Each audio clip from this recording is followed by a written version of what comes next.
First of all, thank you for inviting me. I'm very happy to be here. You know, this is not my area of research um, in life, but this is an area of research that I have long admired.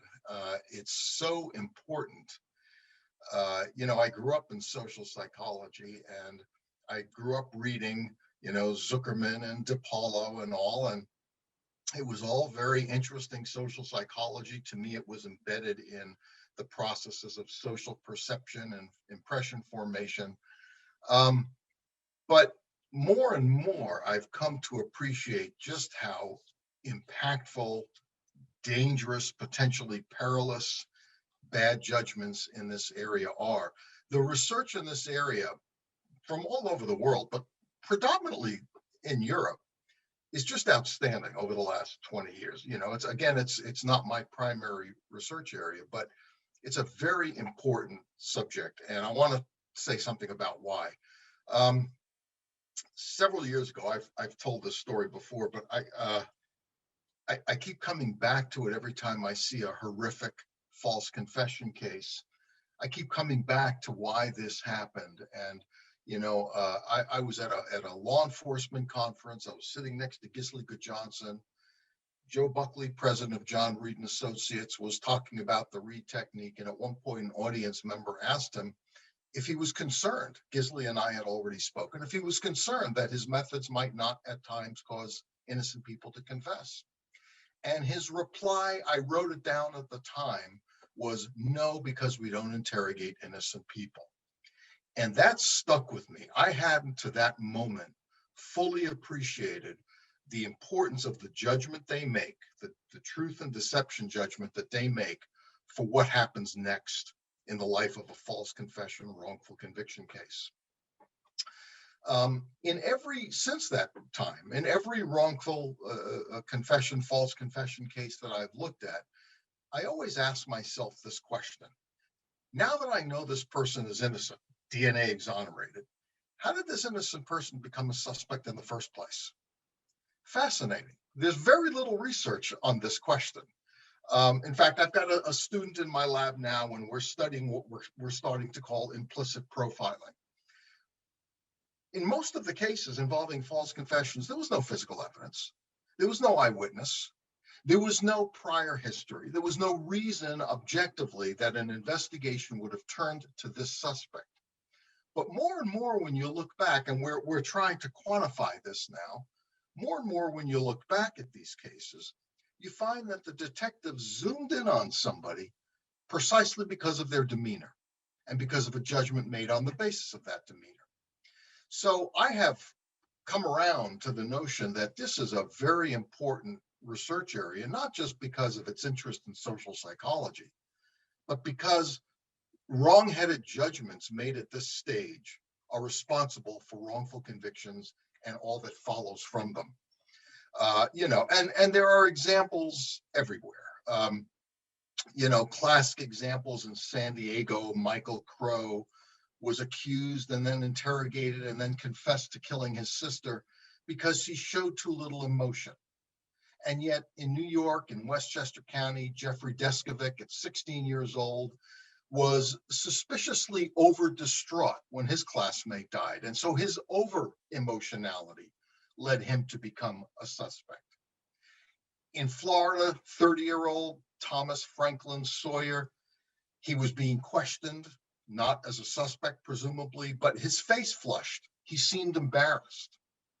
He had a social anxiety disorder, but his face flushing and his embarrassment and his looking away from the interrogator led everybody believe he was lying and had something to hide.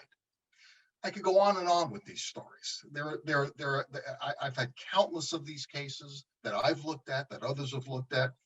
And let me just briefly illustrate with a quote a case in which I testified at the U.S. Army base in Fort Drum, New York. It was a rape case where CID investigator was interrogating a young recruit about a rape case. And when he was asked on cross-examination, why did you go after this lieutenant? Why did you interrogate him so hard? Here was his answer.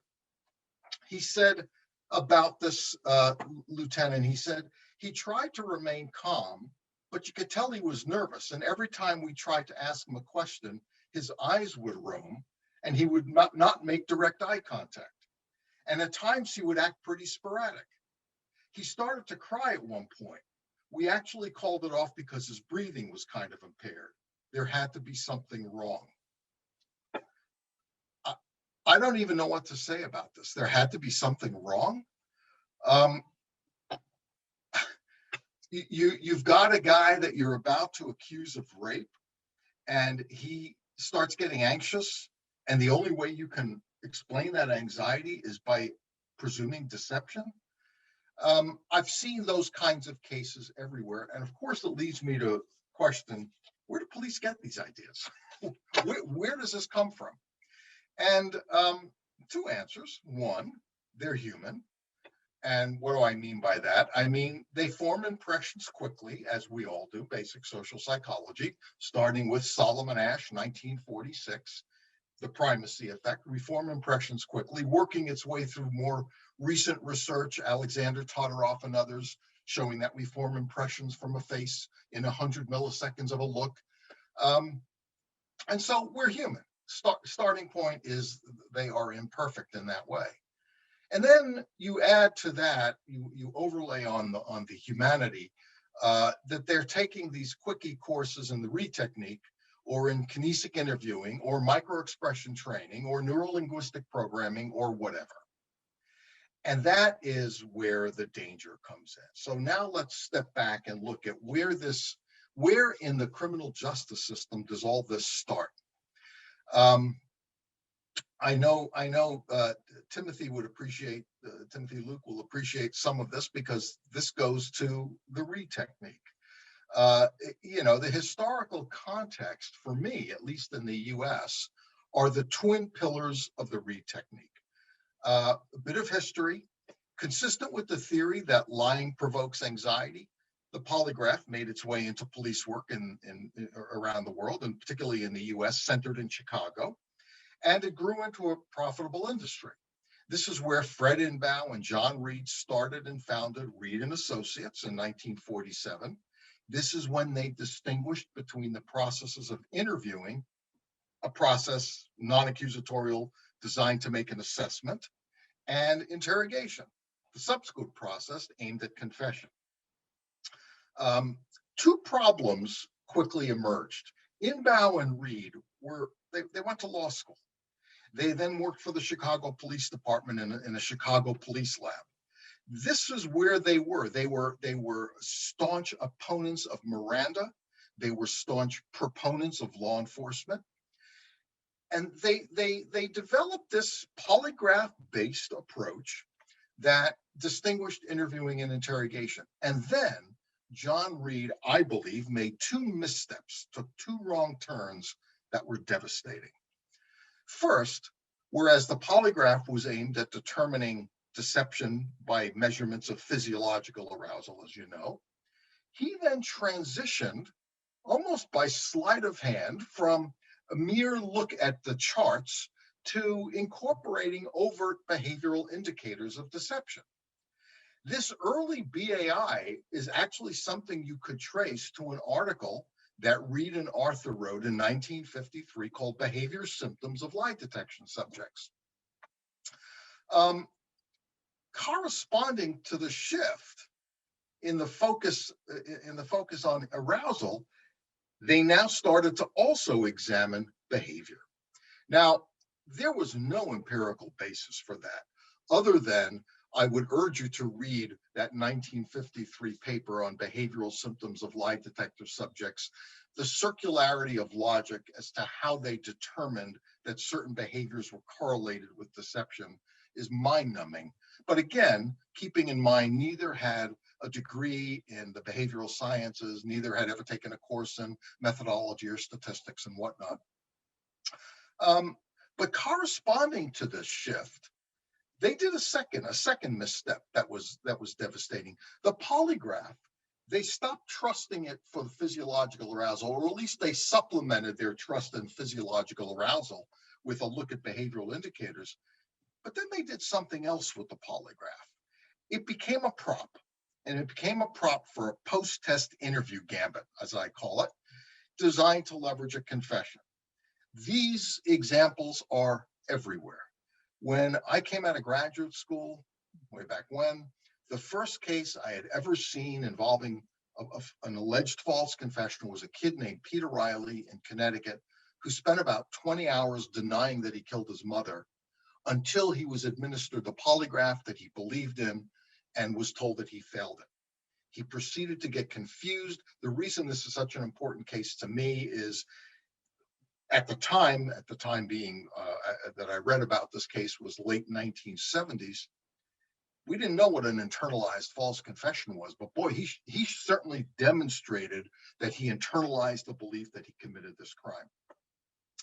And you can turn the clock forward to right now, where Christopher Tapp in Idaho Falls, Idaho, confessed after a series of polygraph exams followed by feedback.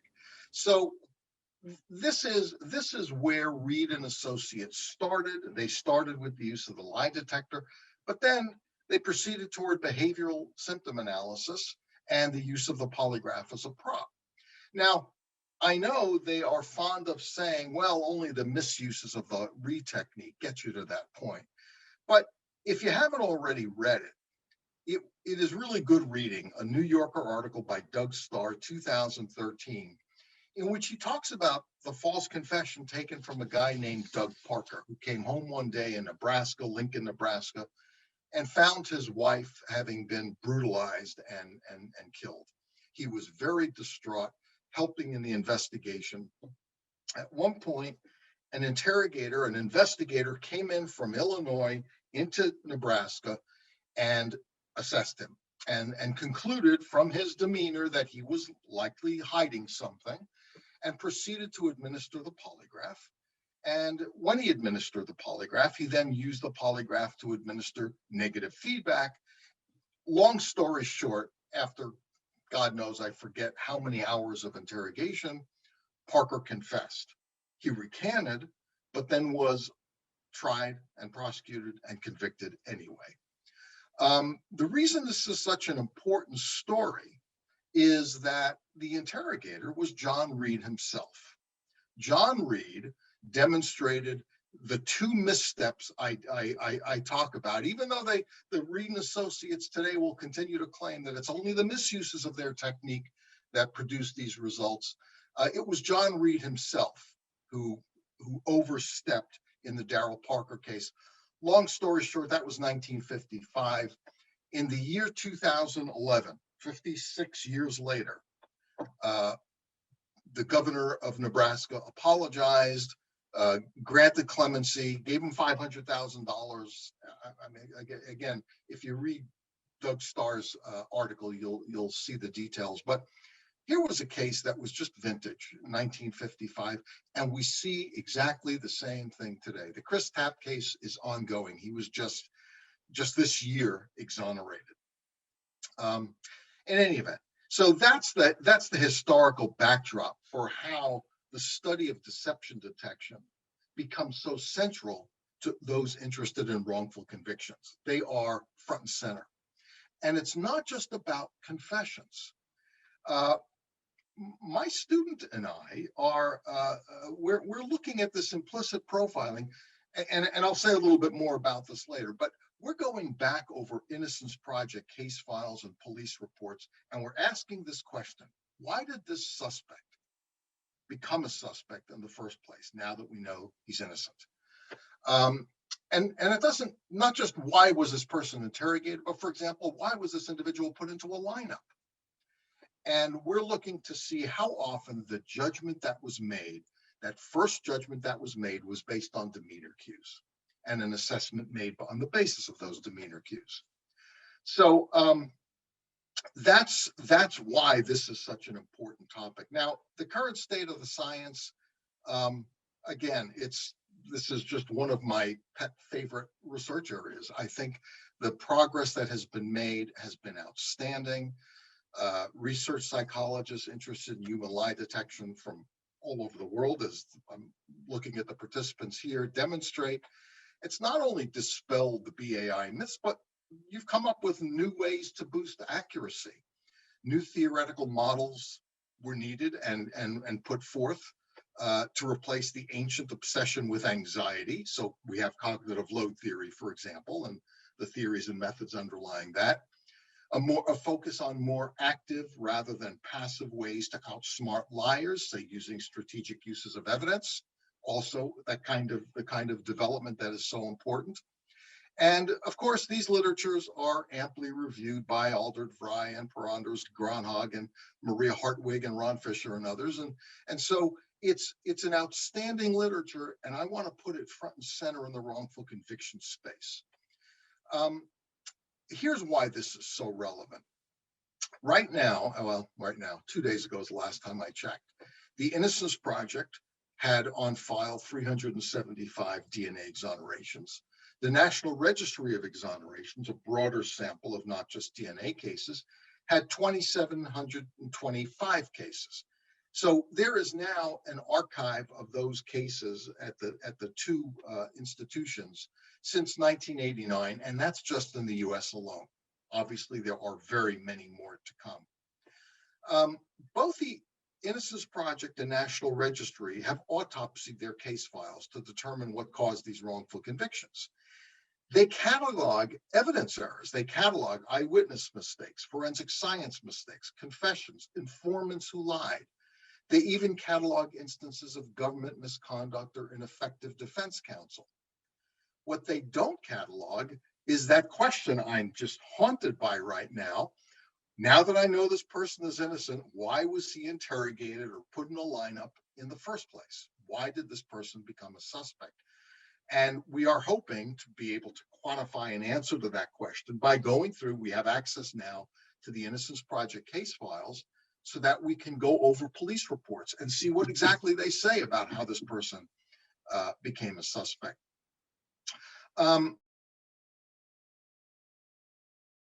Failures may not be counted as one of the causes of wrongful convictions, is what I'm saying. And their influence may be overshadowed by all the evidentiary errors they set into motion. But deception detection failures are without a doubt, but again, in need of quantification, an invisible, but I think potent contributor to wrongful convictions. So why survey the experts? And by the way, I don't know what the results are. I can't wait to see the results. I'm looking forward to the presentation of the survey. Why do this research with regard to experts? Well, first of all, it has become clear to me in the same cases that haunt me with regard to the failures of deception detection, that those cases present a secondary problem. And the secondary problem is, and let me take as an example, Marty Tankleff. His is a case, he is an exoneree who comes to my lab often. He's an honorary member of the lab. In 1988, 89, he confessed to killing his parents after police lied to him. His Detective James McCready, who has described himself as a human lie detector, said, I knew, and he said this in testimony at trial, I knew within a minute that Marty was hiding something, that Marty was lying to me. It was the same. Was there any physical evidence to suggest it? No. Did he have a history of violence? No. Did he have a history of conflict with his parents? No. Did anybody come forward as a witness to suggest they saw or heard something? No. But I determined in the first minute or two that Marty was hiding something, a demeanor-based judgment. Now, why is that problematic? One reason, which I've already talked about, is it's what set this whole thing in motion in the first place. But then there's something else, and somebody should study this. This is an empirical project yet to be looked at. And in my head, I call it the where there's smoke, there must be fire phenomenon. So Marty goes to trial on the basis of no evidence except his confession. And mind you, his confession is handwritten by the detective McCready, the same detective who lied to him about evidence in order to confuse and disorient and get a confession. The statement, I can tell you, is completely factually inaccurate as a description of the crime. They grabbed Marty for interrogation, separated him for his family. He was 17 years old at the time and hadn't even investigated the crime scene. And they wrote down this confession, and it was an incorrect confession, factually incorrect.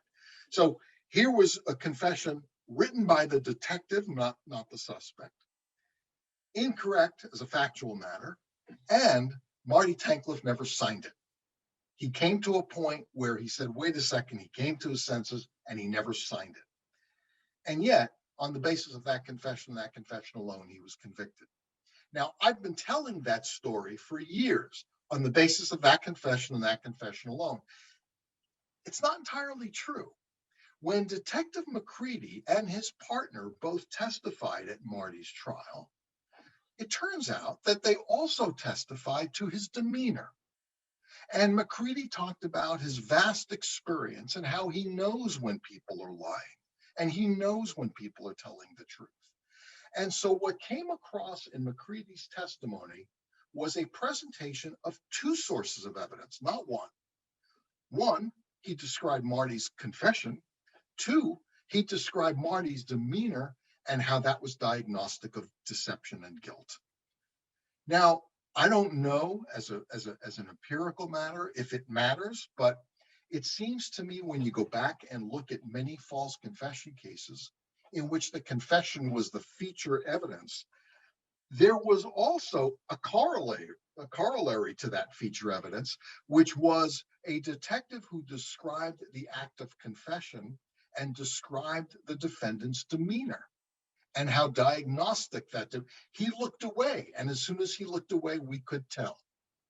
Just like that Fort Drum case, in which the detective said or the CID investigator said on the witness stand, he tried to remain calm, but you could tell he was nervous, and on and on and on.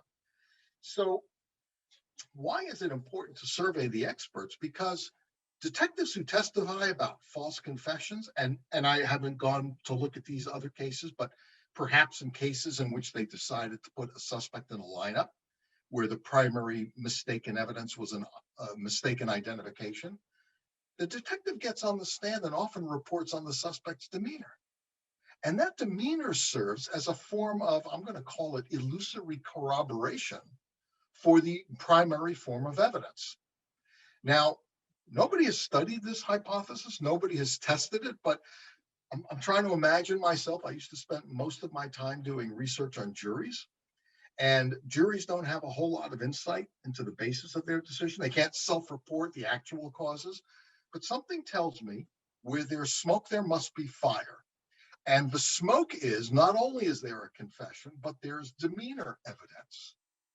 And so the demeanor evidence provides a form of corroboration. So why do we need experts? In that case like that, an expert, the people in this room, should get into the court on behalf of the defense to dispel the notion that police are able to make these judgments with high levels of accuracy. The story that McCready, the detective McCready presents at Tankleff's trial, that illusory corroboration, there should have been a counter expert to describe whether or not McCready is capable of making that judgment. Now, in the US, I can't account for other countries, but in the US, the courts regulate expert testimony. They're particularly reluctant / harsh when it comes to psychological testimony.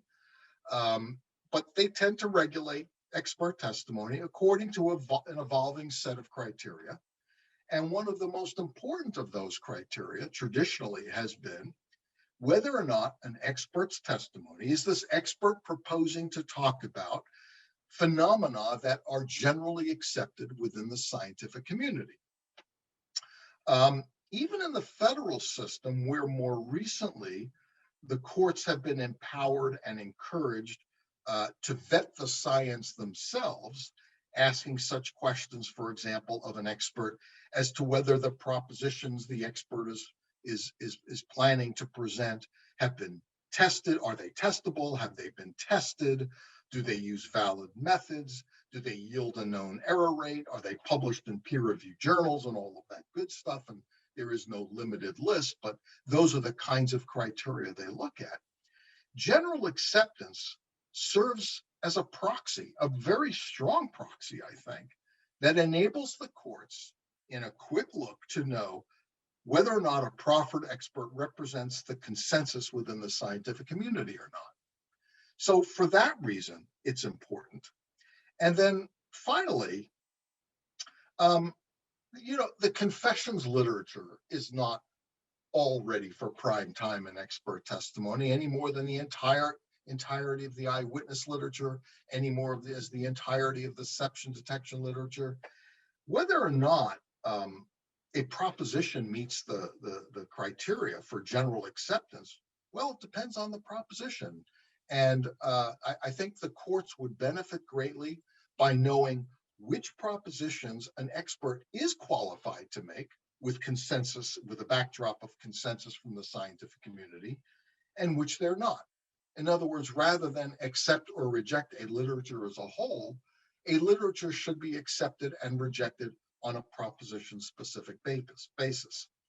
And for that reason, I think both that the literature on deception detection is essential. And it's essential to prevent wrongful convictions and to overcome prior wrongful convictions, and to do so in a way that helps to explain to judges and juries how judgments were made. Judgments that set in motion confirmatory processes, whether the additional evidence became a confession, an eyewitness, a lying informant, or forensic sciences. It's important to know how those judgments are made and whether or not those judgments have any validity.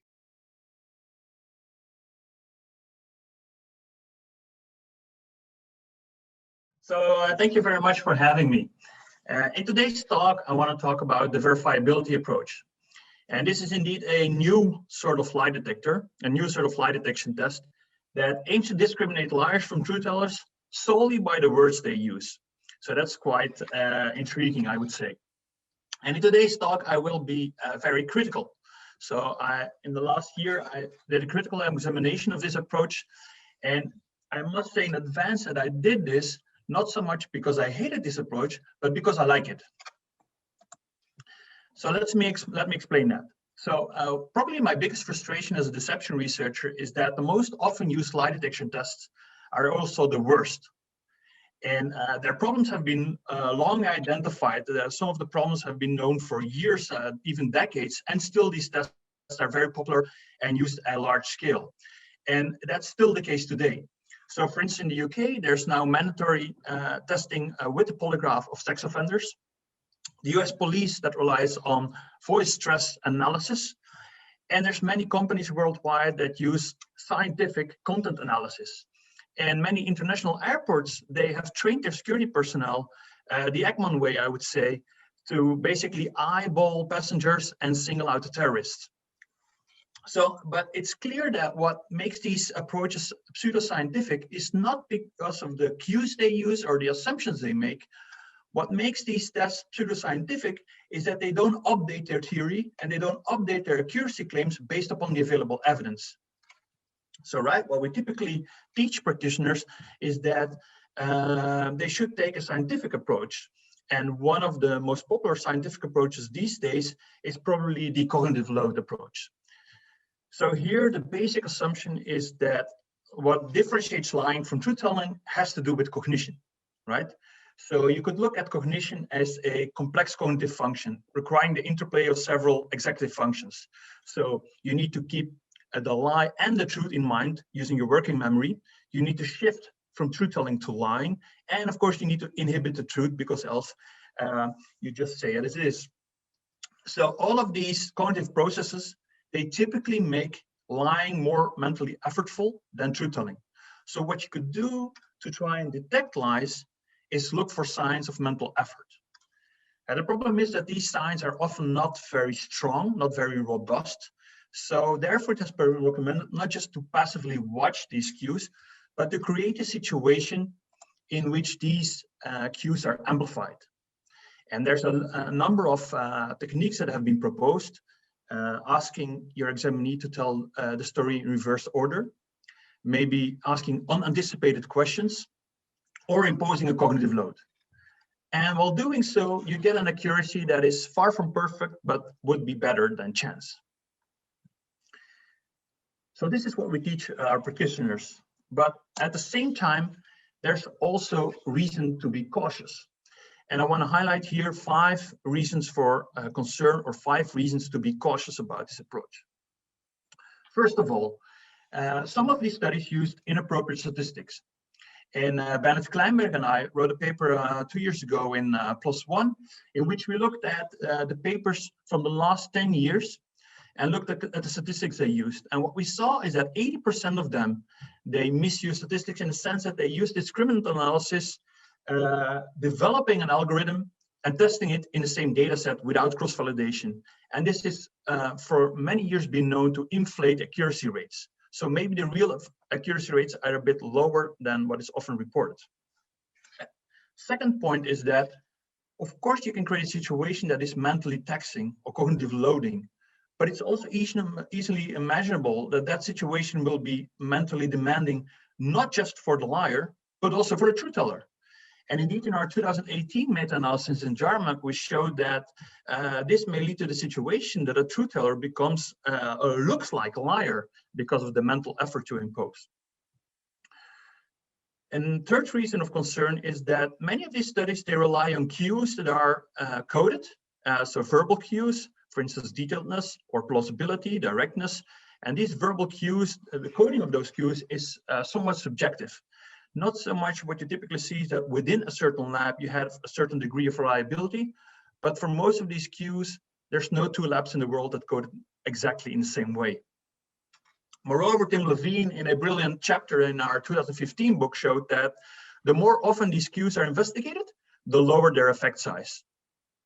And finally, our host of today, Timothy Luke, wrote a very, very critical paper arguing that there's a very toxic mix of small sample studies and high researchers' degrees of freedom that leads to a point that the entire literature may be based on false positives.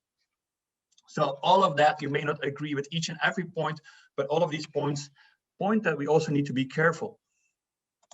So my point here is that if we're serious of making a science of lie detection, we should be our own worst critics.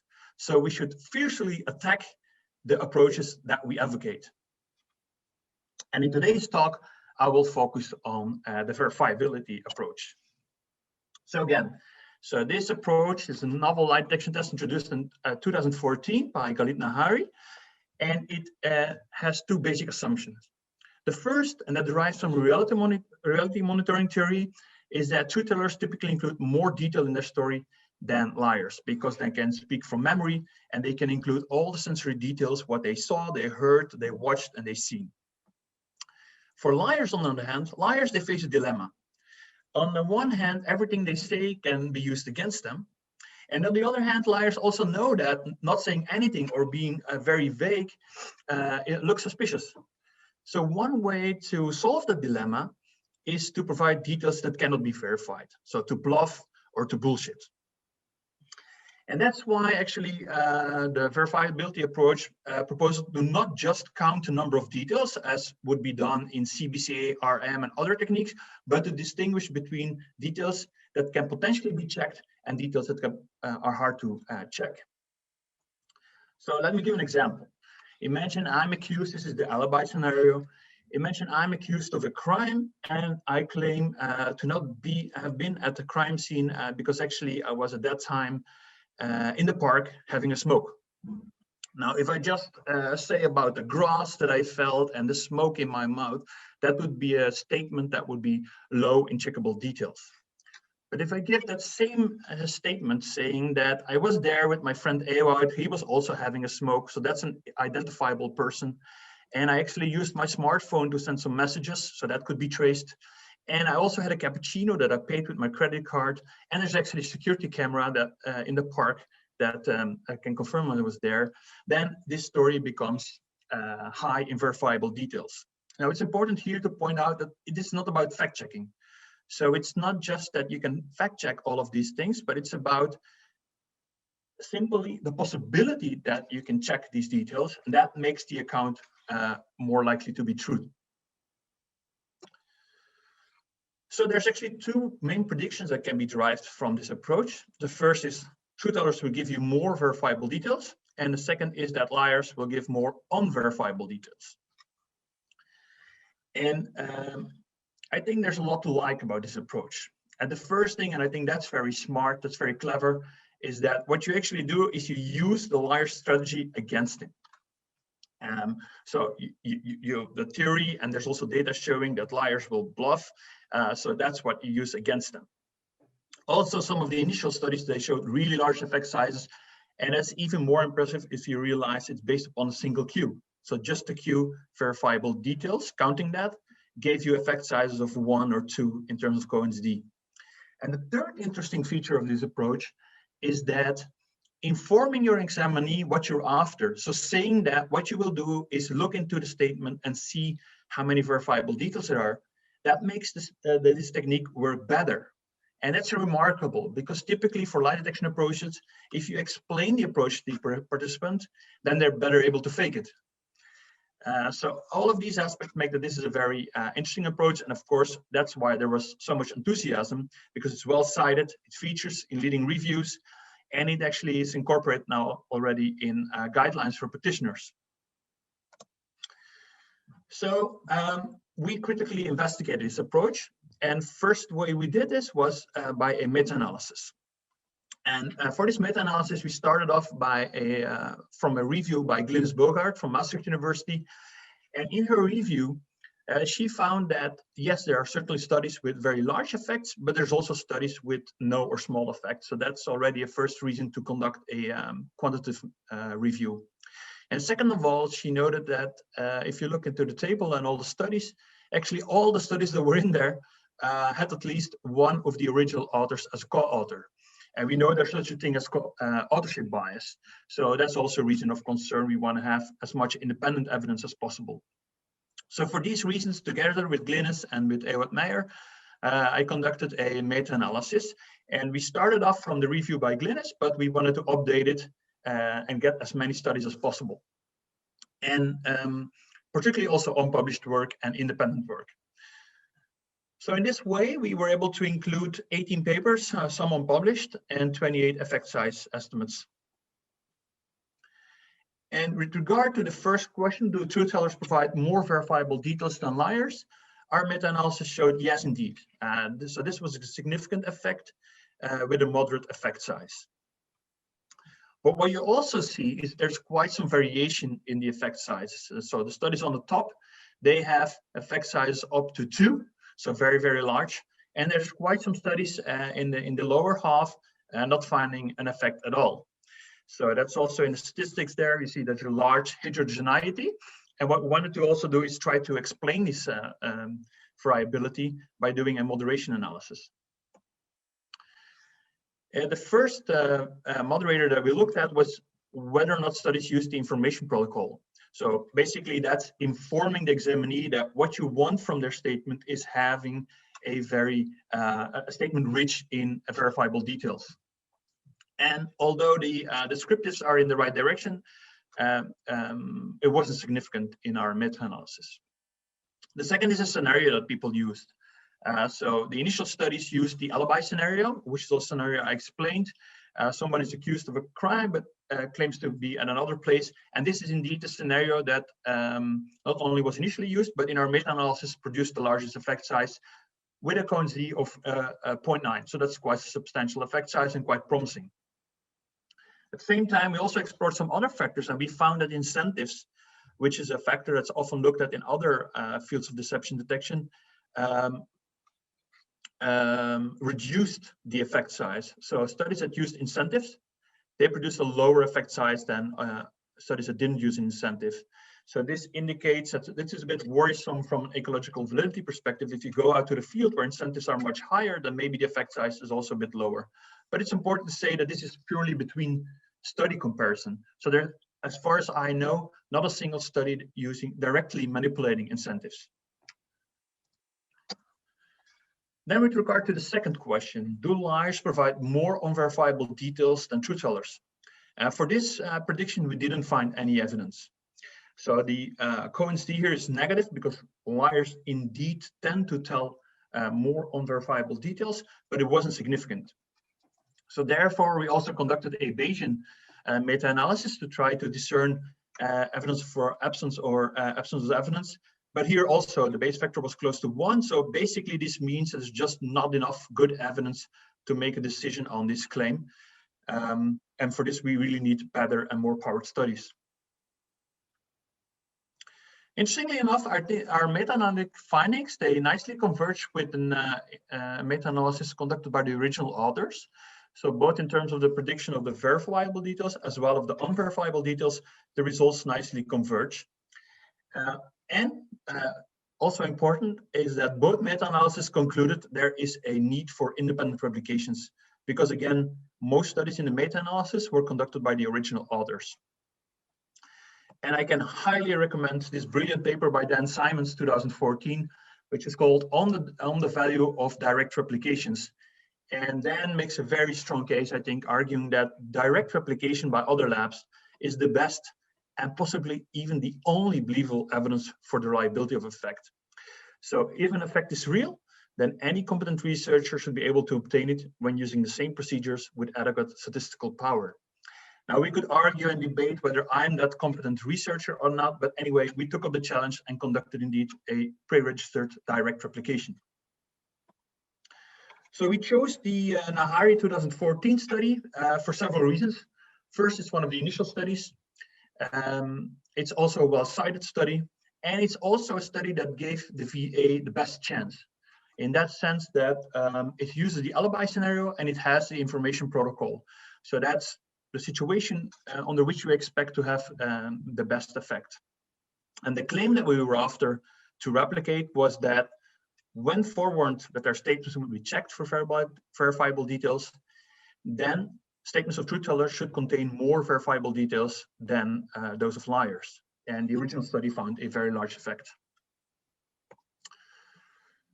So in this study, like in the original, of course, we invited students to the lab and we randomly assigned them to the lying or the truth-telling condition. And the truth-telling students, they just went out of the lab and they had 50 minutes to just do their thing at the campus, what they always did, making a phone call, speaking to a friend, going to the library, get a coffee, whatever they wanted. The only condition was they needed to visit several locations of the campus. Now, liars also left the lab, but instead of doing their regular business, they went and stole a statistics exam, made a copy of it, hid it, and then came back to the lab.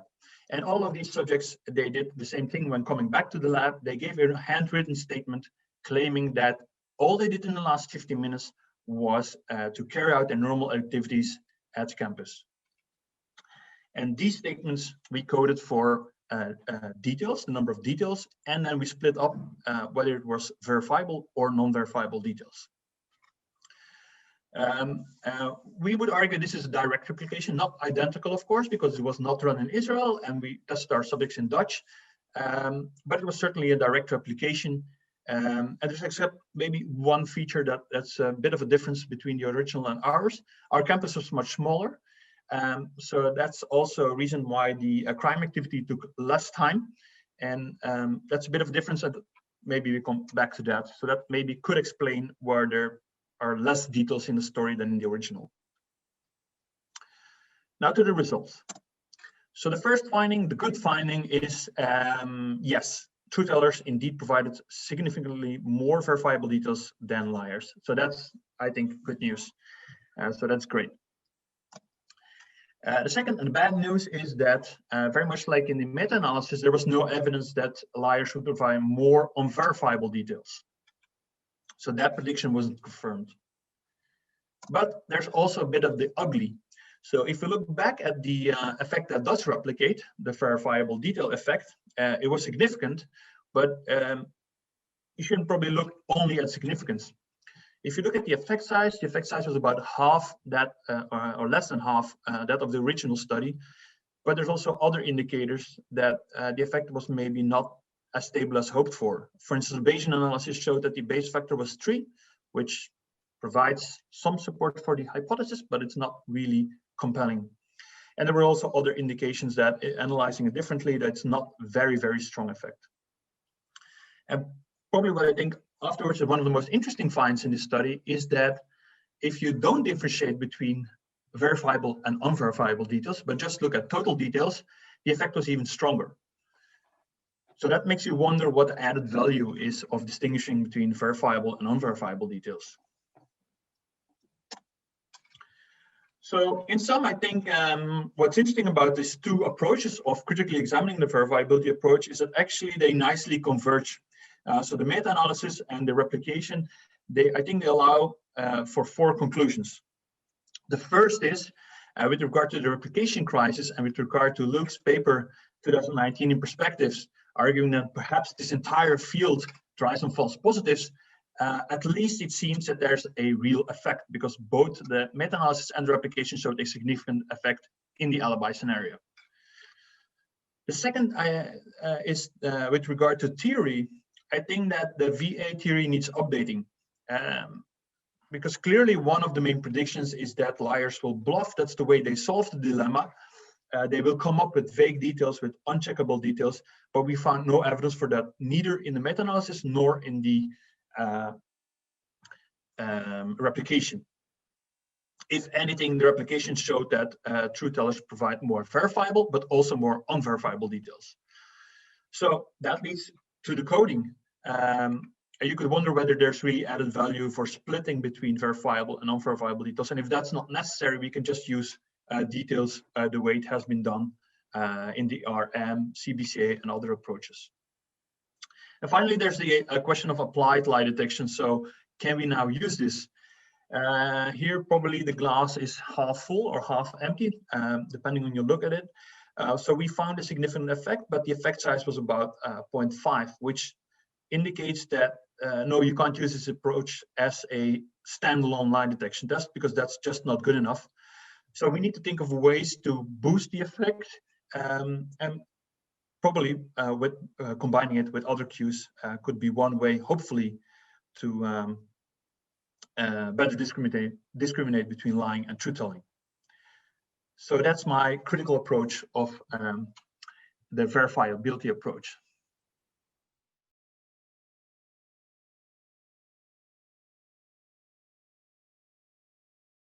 Yeah, my talk's called Detecting Lies in the Blink of an Eye, and it's kind of about the concept and problems of AI border guards, like Amina just said. Oh, no. How do I go on? Oh, here we go. Okay. So just a little overview. Amina just said already. I'm going to start with just a little review of microexpressions. You're probably all familiar with it already. And then I'm going to talk about a review article that kind of looks at the whole emotional expression research in a little bit of a different way. So that should be interesting. And then the main focus will be on AI border guards, namely avatar and eye border control. Okay. So like I said, a little review, what are microexpressions? I think Timothy is going to talk about this a little bit as well later. So that's something to look forward to, I guess. And so for anyone who doesn't know, microexpressions are these really, or are meant to be fleeting facial expressions that in theory would correspond to our emotions in the same way that normal expressions do. So if I feel happiness, I would have a very brief micro expression of happiness on my face. That's always the same.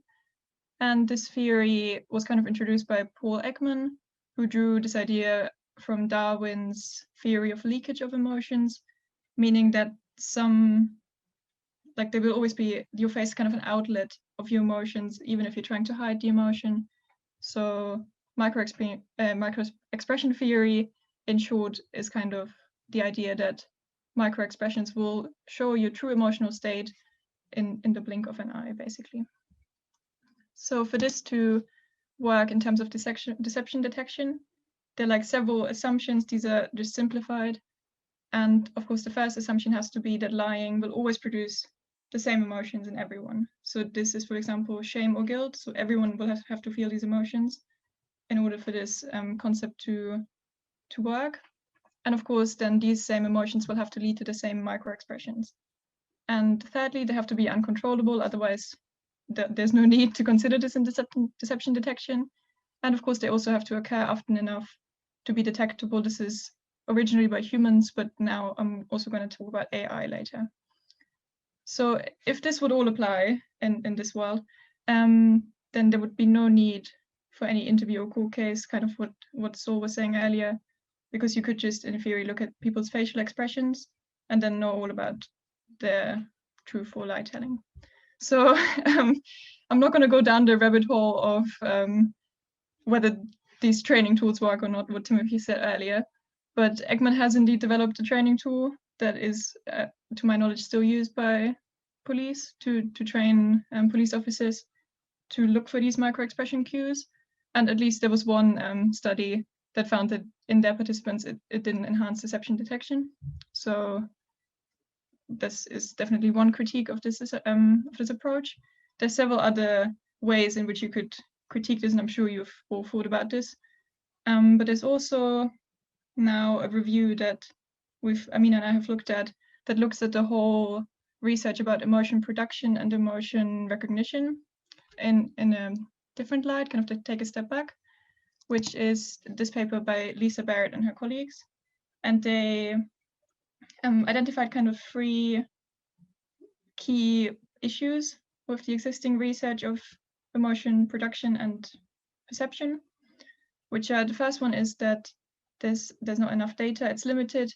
We don't know enough about each individual emotion category, how we express these emotions and perceive, express them and perceive the kind of facial cues to know whether or not there's a common set of emotions, expressions that occurs for every single emotion. And the second part kind of alludes to that already, there's a lack of specificity. So there's no unique expression that will always occur for the same emotion. So if you think of like a fingerprint, it's a feature on my body, it will always tell the exactly same information, it will always identify me, but there's no way, or there's no such thing in emotion recognition that you could look at someone's facial configurations, as they call them, as in expressions, to then say, oh, this person is feeling exactly this emotion in every instance of this expression occurring. And lastly, there's also limited generalizability.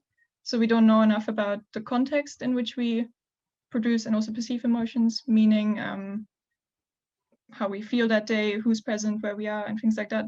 All of that influences both production and also recognition of emotions. And there's also cultural differences that we don't know enough about. So on the bottom, you can see the reference for this paper. It's really interesting. I would recommend it.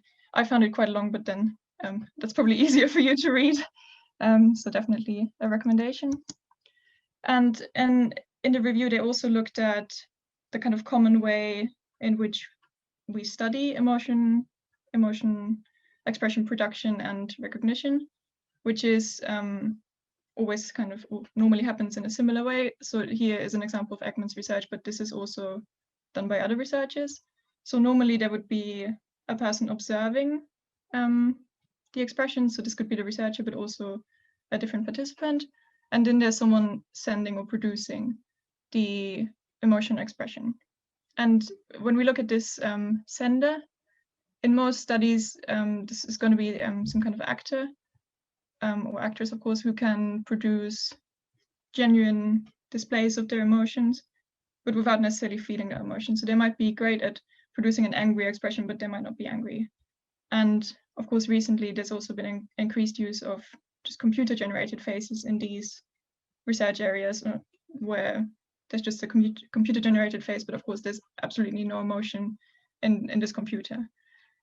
And recently, in different studies, it has been found that there is actually a difference between these posed expressions and the spontaneous expressions that we just produce when we are genuinely feeling an emotion in our day-to-day life, which is obviously kind of problematic if we see that most lab studies would use these posed emotion expressions. And if we then think about the idea that you could detect deception in that way, or even any emotion, just by looking at someone's face, that just becomes kind of a task of perceptual ability. So you just, it's like an inference that the observer in this case makes about someone else's emotional state. And what the authors of this review say is not that it's now all invalid, all this research. They said we could maybe look at it more in terms of how we agree, as in how the observer and sender agree on a kind of common beliefs or stereotypes about emotional expressions.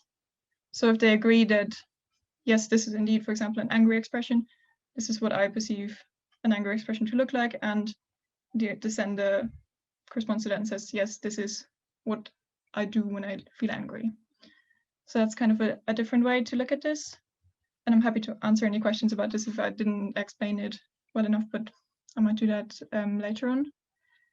But so this is now kind of the main part of what I was interested in recently, is the role of AI in all of this, because I think we all kind of can agree that humans cannot make reliable judgments about truth or lie just by looking at someone's face or their demeanor, what Saul said earlier. So is there now a case for AI, and this can be assumed that AI can do this for us? So on this slide, you can just see some investments that have recently been made in emotion recognition AI or emotional intelligent AI, if that makes sense. So one company from the Middle East is called Affectiva, and they produce commercially available emotion recognition tools. So different companies could buy this, and for example, Kellogg's, I know, has bought this to then monitor their consumers to see how they respond to their product or their adverts. And you can see here on the right that this is their advertisement, that they claim that they have now analyzed so and so many human states and know what they mean. And then a second company is called Emojibot. This is a Chinese company. And amongst other things, they've created a companion robot that reads, understands, and also produces human emotions. So yeah, they're claiming that this AI can understand and now also produce genuine human emotional expressions. And the last one, of course, I'm going to talk more later about, is eye border control, which is an AI border guard and has been funded by EU Horizons 2020. And you can see that the EU has put kind of several millions of euros into funding this project. Okay, so AI border guards. The first one I'm going to talk about is called Avatar. So that stands for Automated Virtual Agent for Truth Assessment in Real Time. And this is a US-American AI program that has been tested and is still tested at the US border to Mexico and by Canada at the border to the US. So you can imagine this AI program kind of, it sits at the border in a little booth, like what you can see here on the right. So you would kind of approach it in the same way that you would a human border guard, and you would engage in an interview with this guy here that kind of can adapt the language it speaks to whoever's using it. And it engages you in a normal border crossing interview in the sense of what's your name, where have you come from, where are you going? But at the same time, during that same interview, it also measures different bodily responses, for example, your eye movement, your micro expressions. It does the vein analysis to check blood pressure and heart rate, all of that at once. So of course, that's kind of just a more advanced polygraph. So they've added more measures onto a polygraph, not just skin conductance or something like that, but now also micro expressions, eye tracker, everything at once. And of course, we've already talked about this. There's a huge risk for false positives. I think everyone feels nervous at a border crossing and knows sometimes the feeling of, oh, where am I going? Where am I staying exactly? And to then think that some AI is now measuring everything at once, all my cues, like, you would probably be more nervous. And it's a similar case to what Saul said earlier, with that all of a sudden someone would flush or have a accelerated heart rate, and then the AI would alert and say, you seem suspicious. And the kind of European counterpart to this is called eye border control. And like I said, that's been developed by EU Horizons 2020. And it was developed as kind of a response to the so-called migration crisis in 2015, because apparently more border security was needed due to increasing terror threats. And the AI here is called Silent Talker, so it looks kind of similar to the other one. And that program is based on an experiment by Manchester Metropolitan University with 30 participants, where there was just a lab study. I just see someone doing this, So these participants were in a lab and they did pretend border crossing with this AI border guard, and some of them were acting truthfully, so they were saying their true name and maybe a destination where they normally would go on holiday to, and the other half acted deceptively. So they had a fake name and they had a suitcase with some illegal substance in it. And then in this experiment, 75% of the truth tellers and 75% of the lies were indeed detected accordingly. So then it was deemed enough. And the AI was implemented in Greece, Latvia, and also Hungary to be tested on volunteers. So this was between 2016 and 2019. And we're still waiting for the results to be released. So maybe soon we'll hear from that. But I want to kind of talk about that. They tested this on purpose on volunteers to get more naturalistic data, because of course these participants in the lab, they didn't have any reason to fear anything. They were deceptive, but not really. And I was wondering how they would think that at a real border crossing, real deceptive people who are really involved in some kind of criminal activity would all of a sudden volunteer to do more border tests. So I think that's quite unlikely, but we'll see, I guess, soon with the results, maybe. So silent talker or AI border control is a little bit different to Avatar, in that the interview actually happens at home. So you can sign up for this and then you get a call prior to your journey, you turn your webcam on, and you'll have your border crossing interview with the AI, and they'll ask you again your normal questions. And at the same time, via your webcam, it will interpret your biomarkers of deceit, so your eye movements, whether you flush or not, and also your micro expressions. And today I've been wondering, how are they justifying this? When I'm looking at, I can see some of you now on the screen, but not very clearly. So I'm wondering how they think that the low quality webcam can all of a sudden recognize these teeny tiny micro expressions in someone's face. So yeah, lastly, can we at least say that these border guards are free of bias? Because of course, human border guards, they have their biases. We know that, but does the machine have that too? So there's evidence for racial bias in different AI programs. For example, our kind of household speech recognition softwares or systems, they've been found to misunderstand Black speakers twice as often as white speakers. And like I just said, eye border control, the AI is actually based on a tiny sample of 30 participants. And on top of that, they're mainly white males. So it's also undiverse. So you can argue that it's kind of already built with this bias against the minority, because the baseline it's judging by is the expressions of, white Europeans. But at the same time, it was built in response to the so-called migration crisis. So it's built to judge a demographic that it's inherently biased against, which is, of course, hugely problematic. And of course, just to kind of conclude, we're here know that this is completely unsupported by science. At best, there's very limited evidence from small studies like this one at Manchester Metropolitan University that this can work. And I've not found any kind of response from the developers on how they would approach a problem like false positives or this bias. So yeah, I think it's kind of scary to think that this is actually happening right now at the EU borders and US borders. But yeah, I hope you kind of found this interesting. I certainly do. And this is all from me. If you would like a copy of the slides or have any questions, my email is at the bottom of the screen. But if not, I'll just hand over to Amina.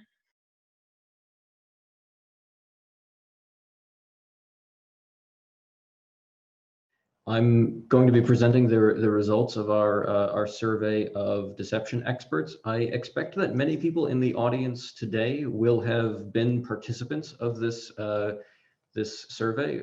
So some of this information, particularly the methodology, may be a bit redundant with, well, your experience if you participated in the survey. I'd also like to preface this by saying that if you found the talks today to be provocative, and if you found people to if you found yourself disagreeing with a lot of what people have been saying during the talks today, you haven't seen anything yet.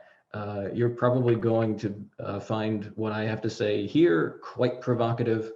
I am being, in some cases, quite purposely provocative to get people thinking and to get discussion going. So as a kind of prefacing caveat, please bear in mind that I am to some extent trying to provoke you with the outcomes of this survey. So let's start with kind of the most basic question about this survey, which is why would we do it? What is so special about now and about deception experts that would make us want to survey them? And we're in an interesting time in the history of deception research, because at this point we have really over 1 century of research on cues to deception. Depending on where exactly you start the clock, we have over 100 years worth of studies cumulatively studying deception cues in some form. So at this point, we have data from thousands, if not tens of thousands, of truthful and deceptive messages that we have, and by we, I mean the scientific community writ very large, have examined in order to look at behavioral indicators that may potentially distinguish between truthful and deceptive messages or truthful and deceptive behavior. So at this point in history, we have really, well, of course, this statement is always true, but we have more information than we've ever had. But we have really a colossal amount of information. So there's good reason to expect that we would be able to agree on some fundamental ideas, perhaps on some fundamental cues to deception, which cues do and do not distinguish between lies and truths, what are potential moderators for those cues, so what makes those cues stronger or weaker depending on the context, and what theoretical perspectives have the most scientific support. So that's what we went in trying to accomplish. I should also talk about, well, why is it useful to survey experts and to assess the extent to which researchers agree? And I think there are kind of 2 branches of usefulness, you might say. One, it's really helpful to get a sense of the state of the science. So we've accumulated all of this data from the last century or so. What does it tell us? What have we learned, and what are the things about which we can agree as a field? Now, expert consensus does not really directly tell you anything about the truth value of the propositions in question. The truth value of any given proposition, well, that is between you and your epistemology. But scientific consensus can at least give us information about what is right now the dominant perspectives, if there are dominant perspectives, and it can also give us insight into whether there is extensive disagreement between experts, whether there are things that are controversial. So we can take the temperature, as it were, of the research field, and that can provide us information about what sort of research we might need in the future. So it can help as a source of self-reflection. Additionally, there are very clear practical implications. As Saul mentioned at the beginning of this seminar, the standard of general acceptance is used, at least in the United States, and as a way of judging the admissibility of expert evidence, expert testimony on really any issue on which experts can opine. Beyond that, though, and much more broadly, deception research is a field that has clear practical applications. We've been talking about some of those practical applications today. And anytime one of us, as a deception researcher, is asked to provide an opinion, to provide advice about, well, how should we go about detecting deception? What sorts of cues should we be looking at? Then we should ideally be giving our best opinion, our best interpretation of the existing research. And relatedly, we might want to know the extent to which any given opinion is going to reflect the broader ideas that have taken hold in the scientific community. So one way of potentially assessing policy is the extent to which it reflects the broad consensus, such as it is, of researchers in that area. So it's very useful to know what is it about which we agree and what is it about which we disagree. And I'd also like to point out at this point that, yeah, we've been studying deception cues for a very long time, just over a century, depending on, again, when you want to start the clock exactly. If you look at the most widely cited meta-analytic review of cues to deception, which is of course DiPaolo et al. 2003. If you look at the studies that they included in their meta-analyses, you will find that the earliest is from 1920 by William Marston. Marston is of course best known for developing some of the technology that has gone into the polygraph and also inventing Wonder Woman, and for being a generally weird person. And he also has the distinction of having authored what seemed to be, well, what is the earliest deception cue study that was included in DiPaolo 2003 at least. But that's not to say that it was the first deception cue study ever. In fact, if you go back to that study, you will find that he refers to a bunch of other deception cue research that had been conducted around the same time and earlier. And it's at this point that I want to illustrate something that I have noticed, and that is that people are very keen on making declarations about what has been established in science.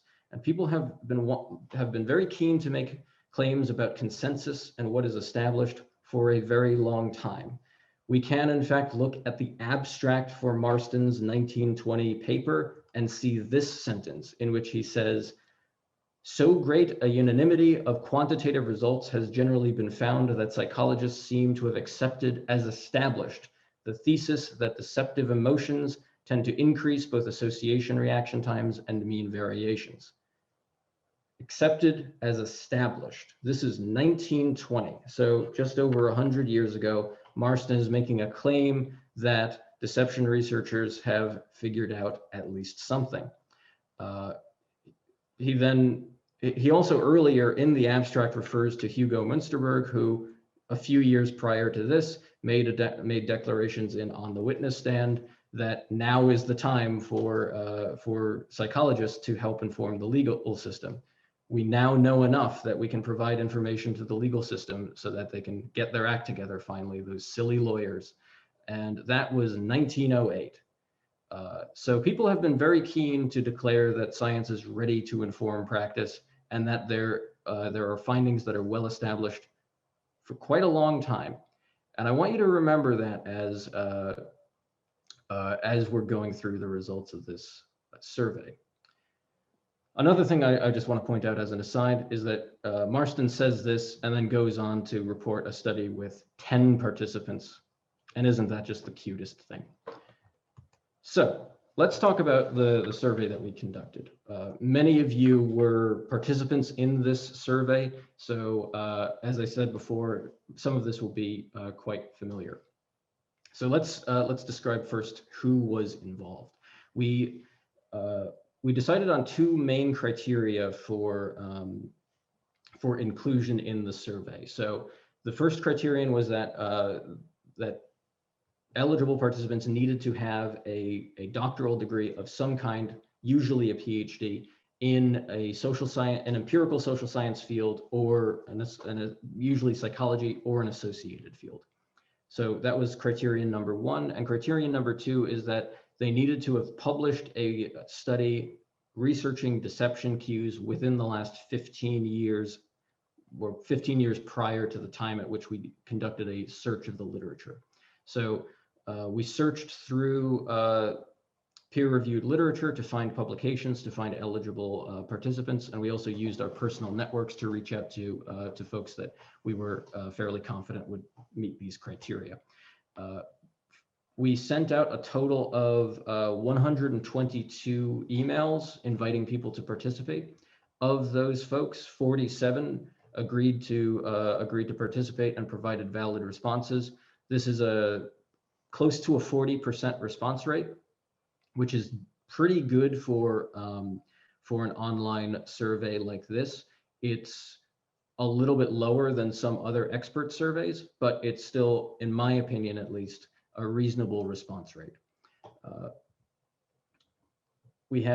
I'm going to show you a bit of the demographics here. We've got 21 women, 25 men, 1 person of another gender. We have representatives of 7 nations, and we also asked our experts to provide a self-evaluation of how up to date are you on the literature, and we asked this on a 7-point scale, 7 being very up to date and 1 being not very up to date. People rated themselves as being quite up to date on the literature, but they were perhaps being a little humble, and the median response was 5. So these are our 47 experts from whom we received data. Each expert was given a set of questions about 8 different cues to deception, and accompanying each cue, they provided responses about how 4 potential moderators might have influenced that cue. This is how the survey looked, roughly speaking. This is an example of just 1 cue specifically for nervousness. If you participated in the survey, first of all, thank you, and second of all, this will be familiar to you. So this is an example of what people are seeing. So this is for nervousness, and then we've got 1 moderator shown here. As I mentioned, we're looking at 8 different cues. Now, these cues were selected as representatives from the literature. They are not necessarily absolutely the best cues. That's not what we were looking for. Rather, we were looking for cues that are commonly studied and that corresponded in some way to the theoretical perspectives that we were going to ask people about as well. So as I believe Bruno mentioned, there are so many cues that you can potentially look at. In the DiPaolo 2003 meta-analysis, there were 158 different cues examined. This is only 8, far from exhaustive. But these are the 8 cues that we were looking at. So we've also got the definitions of each of those cues up in this table here, which were presented alongside the cues on the survey. In addition to that, as I mentioned, we were looking at 4 different moderators. And those 4 moderators are the stakes of the situation, the motivation of the sender, whether the sender has the opportunity to prepare a statement, and whether the sender is under cognitive load. So these are the 4 moderators that people were asked about, and they were given, that is, the experts were given basically questions about each of these moderators in relation to each of the cues, so they could evaluate whether this moderator would affect this cue, and if so, how, or they could respond that they didn't know. For each of the cues, I should mention, the questions were quite simple. I'll just go back to this to show you again. So for each cue, the experts responded with whether liars did less of it, there was no difference, whether liars did more of it, or that they didn't know. So 4 possible response options for each cue, and then the moderators. In addition to the cues and the moderators, we were also interested in evaluating theoretical perspectives that might explain any differences in the behavior of liars and truth tellers. So we asked about a series of 7 different theories here, which are displayed in this table. So we've got arousal theory, attempted control theory, the cognitive theory, emotional theory, leakage, microexpressions, and self-presentation. So these are some of the theories that we wanted to examine in terms of experts' opinions about their scientific robustness. So for each of these theories, the experts were provided with a short description of what the theory, what we meant by the theory, and they were asked to rate the extent to which each of these theories was supported by the existing science. So we can sort our results into 3 straightforward categories. We've got results pertaining to general trends of cues. So do these cues distinguish between liars and truth tellers, or truthful and deceptive statements, if you prefer that that terminology. We're also going to look at moderators, and we're going to look at these theoretical perspectives to see the extent to which people agree. We kind of arbitrarily set the standard of consensus at 80% agreement. This is admittedly an arbitrary standard. It's a cutoff that we took from previous expert surveys that Saul has been a part of, that on the eyewitness literature and on the confessions literature. So there's a bit of a precedent for using this 80% threshold for establishing general acceptance in the scientific community. Again, it's admittedly arbitrary, but it seems at least to correspond with an intuitive definition of consensus. It would mean, to phrase it differently, that 4 out of 5 experts would agree about the proposition as such. So I'm going to show you the results primarily in the form of bar charts, which I think are fairly easy to read. And we're going to start by looking at cues to deception. So we've got these 8 cues that we're going to look at, and to see if people agree. And the answer is they generally don't. So from left to right, we have consistency, detail, fluency, gaze aversion, response latency, whether the statement makes some sense, bodily movements, and nervousness.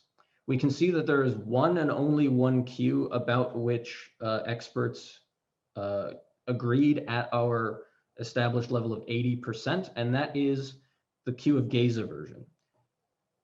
Over 80% of experts agreed that gaze aversion does not distinguish between liars and truth tellers.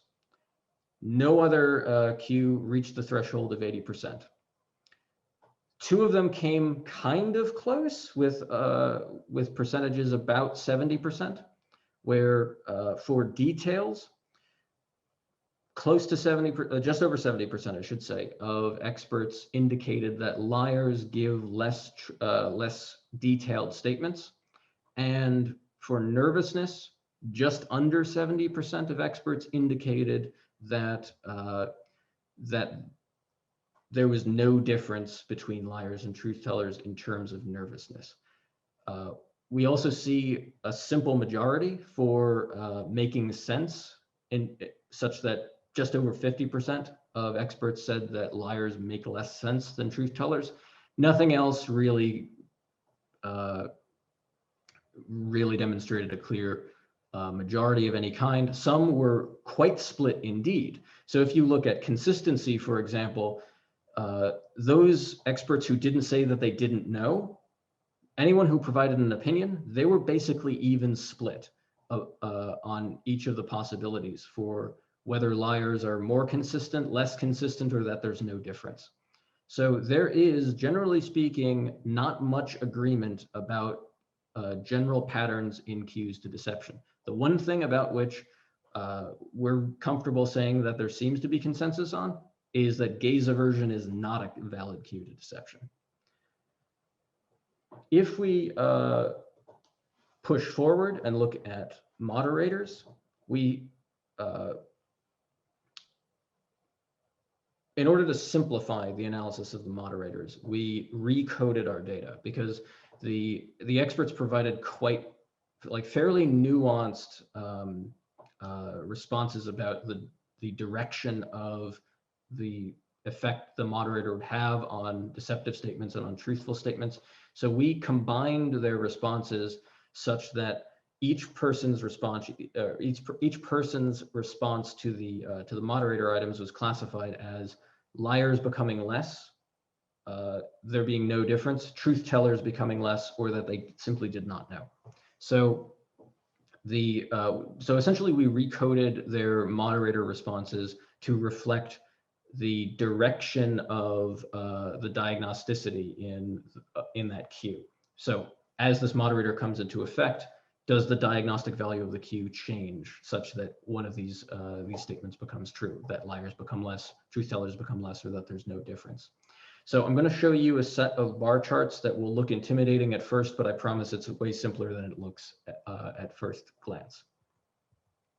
So each panel here is a Q. So up here, for example, we have consistency. Down here, we have gaze aversion, body movement, making sense, nervousness, and so on. So each panel is a different cue to deception. Across the x-axis, we have the 4 different moderators. Cognitive, from left to right, cognitive load, sender motivation, sender preparation, and situational stakes. For each of those moderators, we have those 4 different possible responses, that liars become less of whatever it is that Q is, that there's no moderating effect, or that truth tellers become more. And of course, experts could also say that they didn't know.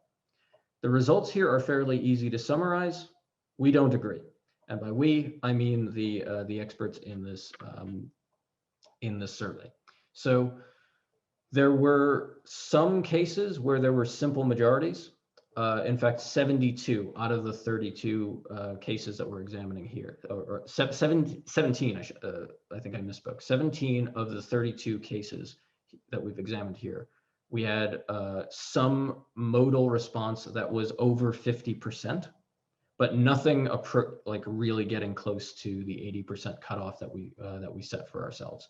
And interestingly, in each of those 17 cases where there was a simple majority modal response, it was always that there was no moderating effect of whatever it was, of whatever moderator was in question. So to the extent that we're in agreement, we are agreeing about there not being an effect. So that's quite interesting. So we don't seem to agree about general cues, except gaze aversion, and then maybe details and maybe nervousness.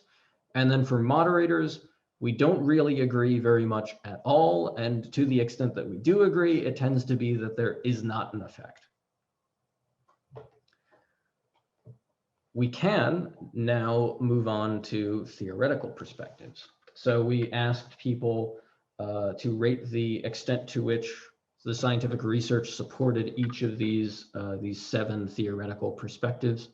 And I'm going to show you a set of stacked bar charts which display the proportion of responses indicating scientific support for each of these theories. So the theoretical perspectives each has a stacked bar. They are ranked from left to right in terms of the proportion of responses that corresponded to little or no scientific support. So on the far left, we have microexpressions with the largest proportion of respondents saying little to no scientific support, followed by the emotional approach, followed by leakage, arousal, attempted control, the self-presentational perspective, and the cognitive theory, which fared the best, if you want to put it that way. So you can see here as well that there is a substantial diversity in the ratings that experts gave each of these 7 different theoretical approaches. There was no clear and absolute winner in terms of everyone saying that there was strong or robust scientific support for a given theory. There were certainly relative differences, which you can see here. Microexpressions in the emotional approach and leakage being rated as the least supported, and the self-presentational and cognitive approach being rated as the most supported. But clearly within each theoretical perspective, there is a fair amount of diversity of perspectives. And you still have some folks saying that there is, for example, strong scientific support for microexpressions.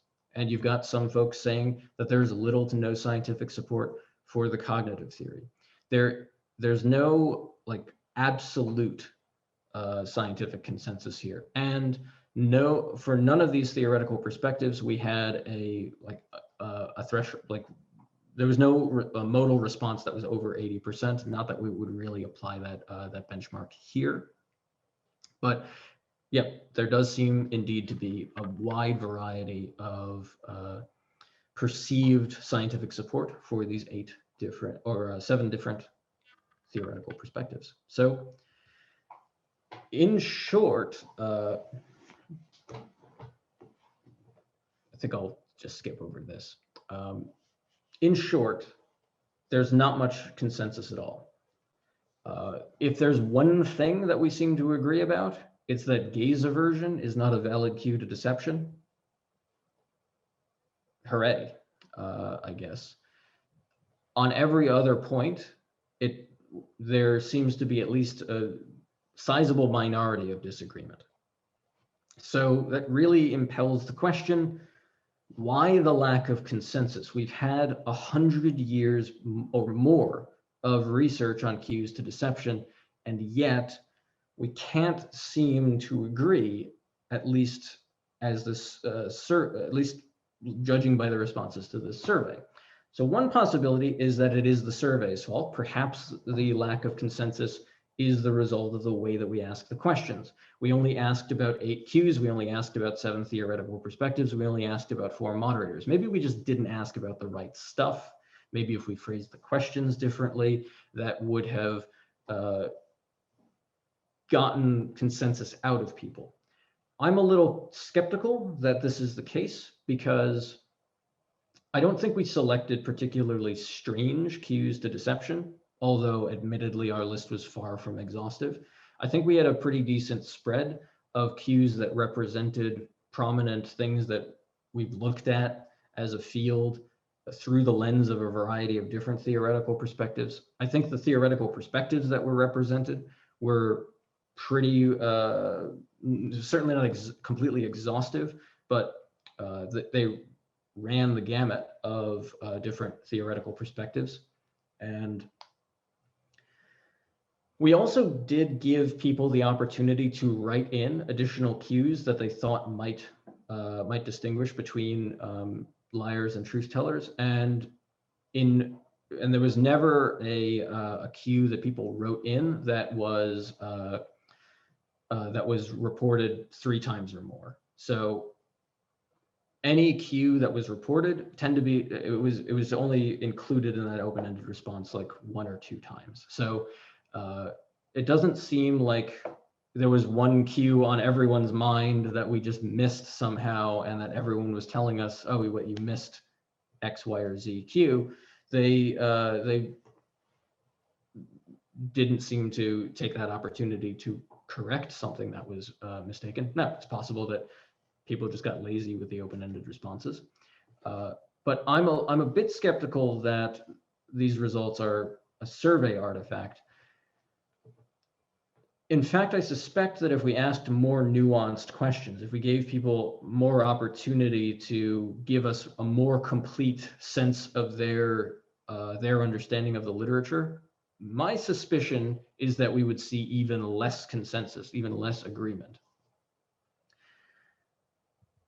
What I think is more probable than this lack of consensus being a survey artifact is that this is in fact a reflection of the state of the science, that we in fact do not agree.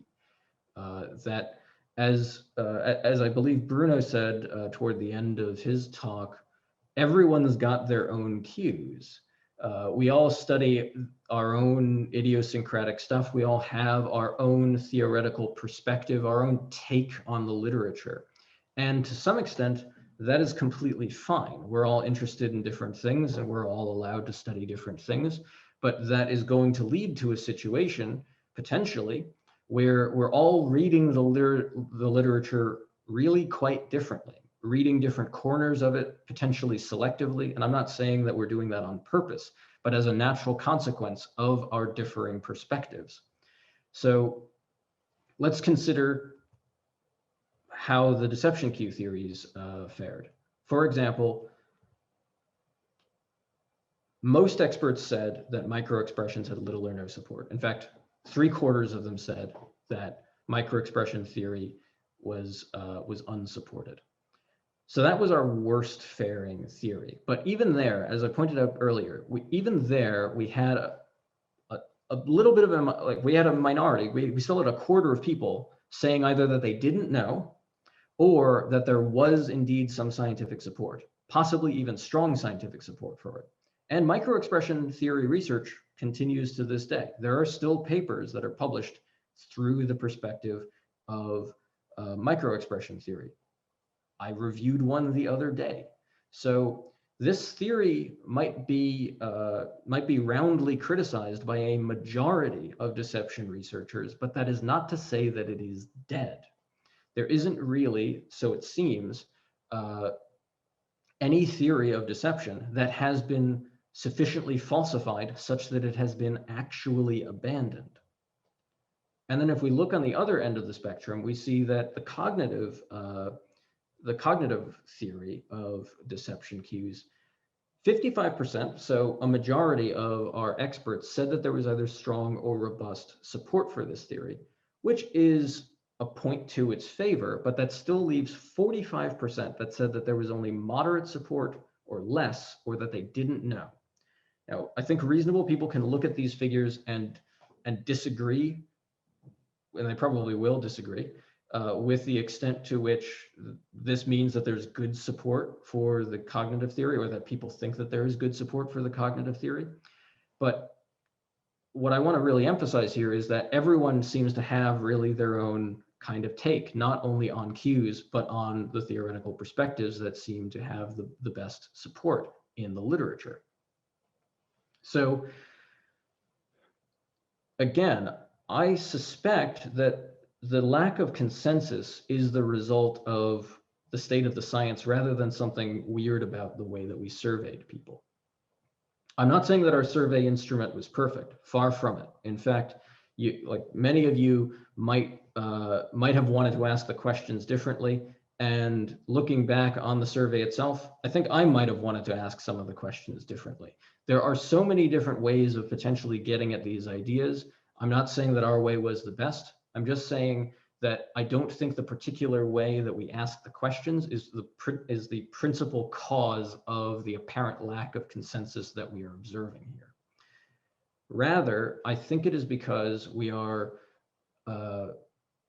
each individually reading the literature differently. And Tim Levine has pointed this out in a recent paper of his, that you can look at individual studies and find support for some cue or other, even if the meta-analytic results, when aggregated, seem to disagree with any of those individual studies. And I've made a similar kind of point in my Pinocchio paper, which Parandas mentioned in the introduction to this talk. And I think that's what might be going on. And to illustrate this, I would like to play a little game with you. Now, for those of you who don't know me, if you ever hear me say, I would like to play a little game with you, you should probably say no, but while I've got you here, just humor me. So here's the game, and I'm not gonna check anyone's answers. I'm not going to hold anyone accountable for what they think, but here's the game. I'm gonna show you a list of 6 cues to deception, and then your task is going to be to match an effect size to that cue to deception. So I'm going to show you a list of 6 cues to deception. You should write that list down if you want to play this game. Here are the cues. So you can jot these down if you'd like to play the game.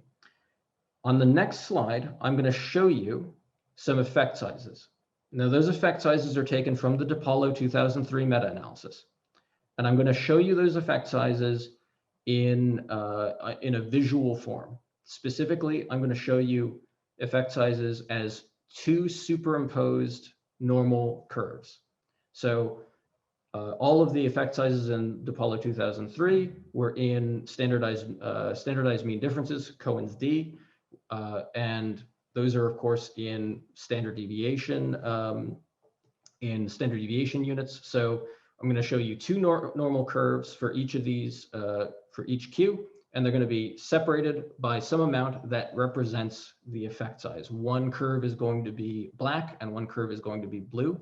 We're going to be dealing only with the absolute values of the effect sizes. So every effect size here has been turned positive. So the blue curve is always going to be to the right of the black curve. The black curve is always going to be centered on 0, and the blue curve is always going to represent the size of the effect. I'm going to show you 6 of these effect sizes, and your job is to match the Q to the effect size from the DiPaolo 2003 meta-analysis. Here we go.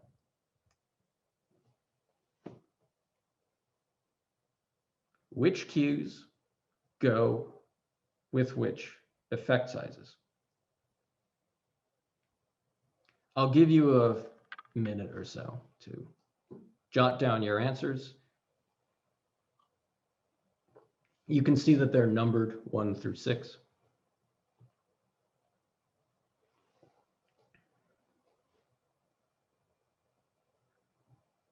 And you can probably already tell that I am trolling you as hard as I possibly can.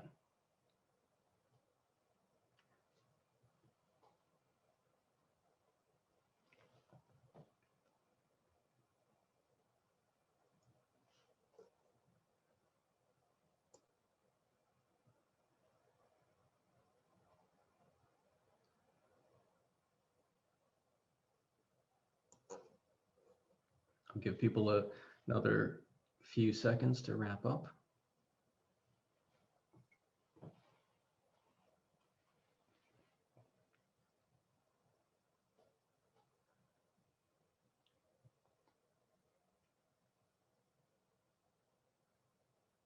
All right. Hopefully, you have been sufficiently frustrated by this task. Let's take a look at the answers. So here are the effect sizes. The first one, where the curves are basically completely overlapping, extremely close to 0, that is response length, how long someone is talking. For our second Q, that is details. For our third Q, that is nervousness. For our fourth Q, it's blinking. For our fifth Q, it's immediacy. And for our sixth, it is admitted lack of memory. Again, I'm not going to test anyone. This is you simply use the correctness of your answers as a way of evaluating your own understanding of the literature. I certainly was surprised when I started digging through these effect sizes again. I thought I knew the literature pretty well. And there's something that I really want to point out about this, this array of effect sizes, and that is the similarity between this effect size here and this effect size here. Now, they are in fact in opposite directions in the DiPaolo et al. 2003 meta-analysis, but you will recall that these are the 2 Qs about which experts had about 70% consensus. Details being one where we generally said that liars were less detailed, and nervousness wherein we said that there was no difference. Just to put numbers on this, in the DiPaolo meta-analysis, details had an effect with an absolute value of 0.3, and nervousness had an effect with an absolute value of 0.27, and these had similar levels of precision. Now, I'm not making a statement at all about the validity or invalidity of either of these Qs or any of these Qs, but I would like to point out the strangeness of these results in the DiPaolo meta-analysis and the responses to the expert survey. I cannot exactly account for the discrepancy in the experts' opinions with these data here. Now, it's possible that that experts are more compelled by details because there has certainly been a lot of research on details since 2003, and that research has, by and large, if you look across the studies, tended seemingly, by some readings, to support the validity of details as a cue to deception. Okay. But has there been a corresponding body of literature that has demonstrated that nervousness was a false positive and that its actual effect size is 0 or near 0? And I don't know the answer to that question. Maybe I've just missed it over the last 20 years or so, but I don't think it actually exists. So there does seem to be possibly some discrepancy, some disagreement in the way that the literature looks meta-analytically and expert opinions. I can't reconcile this. Maybe people know something that I don't. I'm sure that that people will be keen to share their opinions about this sort of thing. I bring this up because I want to stress the ambiguity of the basis of expert opinions. Just because experts seem to have something approaching a consensus for some cues, that is not necessarily an accurate representation of the literature. If we look at the DiPaolo meta-analysis, for example. So I'm not sure what to make of that.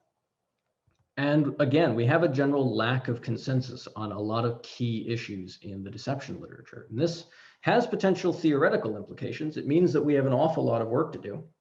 If we can't agree on some of the most basic things, with the exception of maybe gaze aversion, then where does that leave us as a field? If we are effectively potentially speaking different languages when we're talking about the deception cue literature, each of us has a potentially very idiosyncratic take.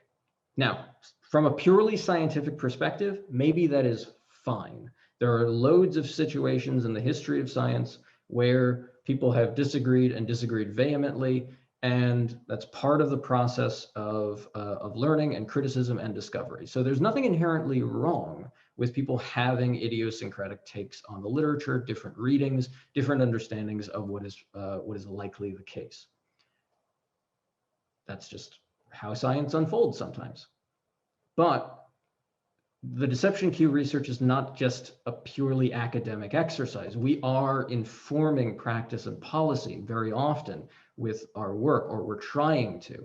So the lack of consensus really raises some concerns about the extent to which any policies that we advocate actually correspond to majority expert opinion in the field, whether we should be reflecting perhaps on the extent to which any policies we recommend, any practices, any techniques actually represent what is broadly agreed upon in the science. I'm not saying that we should not, that we shouldn't advise practitioners, or that we should withhold our opinions, but I think it's useful to reflect. It's perhaps very important to reflect on the possibility that that your take, like, may or may not be valid. Its validity is one thing, but it will you can certainly quite easily find someone who will disagree with you in the field, no matter what your take is. Except maybe about gaze aversion again. That's maybe the one thing. So I'm not exactly sure where that leaves us in terms of practical implications. We have, I can't say what we should be advocating or what we shouldn't be advocating. Perhaps we can approach this from a kind of negative perspective, and we can point to the fact that, well, probably we should not be making very bold declarative statements about what is diagnostic of deception. And it may be useful to be able to point out that there is not expert consensus on some cue or other. So in terms of expert testimony, if someone is claiming we do have consensus about this, I don't know if that's really a fair statement to make. And that might be something worth pointing out and criticizing. So with this set of results, this leaves us with a lot of quite open questions and a lot of work to do from my perspective. If we are to eventually arrive at consensus, that will require a substantial amount more research. And I'm not sure whether that means research in the paradigm in which we've been currently operating or something radically different. I don't know what the research looks like such that it would bring us into agreement, but maybe we should spend some time reflecting on that as a field, thinking about what we are collectively doing. And it's on that note of broad uncertainty that I will close out this presentation.